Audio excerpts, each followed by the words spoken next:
महात्मा बुद्ध का श्रावस्ती में प्रवचन चल रहा था।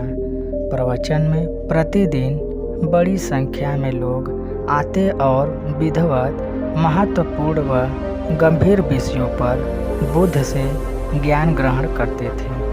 बुद्ध का शिष्य वर्ग भी काफ़ी विशाल था, जो प्रवचन स्थल का व्यवस्था संभालते थे और बुद्ध की सेवा में सदैव तत्पर रहते थे। एक बार रात के समय महात्मा बुद्ध प्रवचन दे रहे थे। सदैव की भांति काफ़ी लोग उनके प्रवचन सुन रहे थे। एक व्यक्ति जो बुद्ध के ठीक सामने बैठा था, बार बार नींद के झोंके खा रहा था। बुद्ध थोड़ी देर तक तो प्रवचन देते रहे, फिर उससे बोले, वत्स सो रहे हो? तब उस व्यक्ति ने हड़बड़ा कर बोला, नहीं। तब महात्मा बुद्ध ने पुनः प्रवचन प्रारंभ किया। वह व्यक्ति फिर सोने लगा। महात्मा बुद्ध ने फिर वही प्रश्न दोहराया और उसने फिर अचकचा कर बोला, नहीं महात्मा, कहाँ, ऐसा लगभग 8-10 बार हो गया। कुछ देर बाद बुद्ध ने उससे पूछा, वत्स जीवित हो? इस बार की तरह इस बार भी उसने कहा कि नहीं महात्मा। यह सुनकर श्रोताओं में हंसी की एक लहर दौड़ गई और वह व्यक्ति पूर्णतः चैतन्य हो गया। तब बुद्ध गंभीर होकर बोले, वत्स, निद्रा में तुम्हारे मुख से सही उत्तर मिल ही गया। जो निद्रा में है वह मृतक के समान ही है। महात्मा बुद्ध का संकेत था कि गुरु से ज्ञान ग्रहण करते वक्त सजगता अत्यंत आवश्यक है।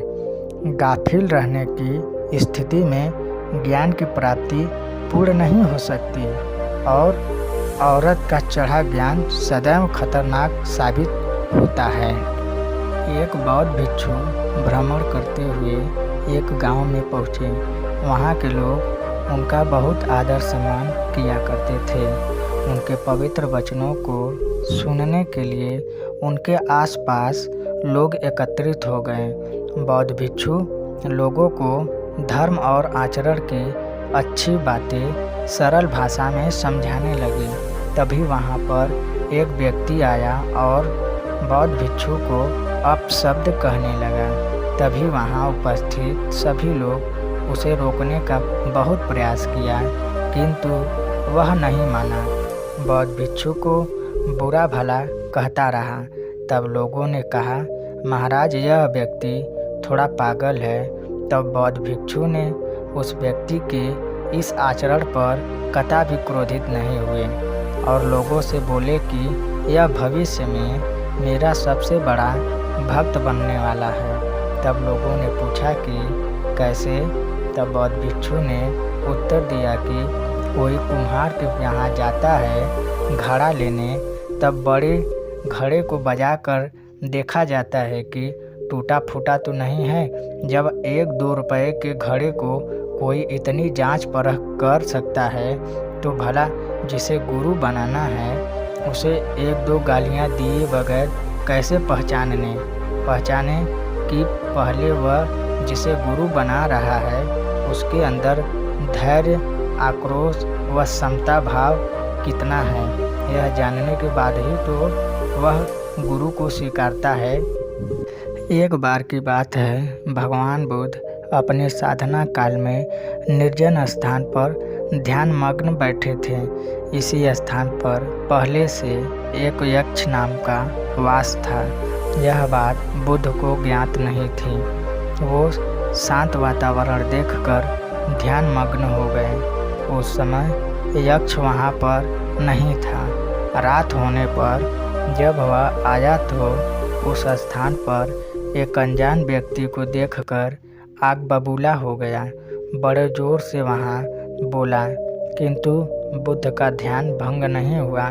यक्ष ने उन्हें हाथी का रूप धारण कर डराना चाहा, किंतु बुद्ध यथावत ध्यान मग्न बैठे रहे। उसने बुद्ध को डराने के लिए क्रमशः शेर, चीता, बाघ आदि का रूप धारण करता रहा, किंतु बुद्ध अविचलित नहीं हुए। अंत में उसने भयंकर विषधर का रूप धारण कर उनके पैर के अंगूठे को काट लिया। फिर भी बुद्ध पर उसके विष का कोई असर नहीं हुआ। वे अब भी अप्रभावित रहे।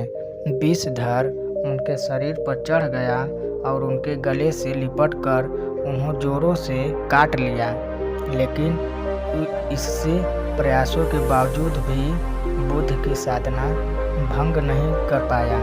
थक कर नीचे उतर आया और उसने कुछ कदमों की दूरी पर लेटकर अपनी थकान उतारने लगा।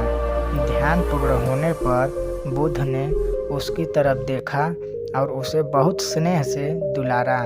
उनका निश्चल प्रेम देखकर सर्प का विष अमृत बन गया और यक्ष ने श्रद्धापूर्वक बुद्ध को नमन किया।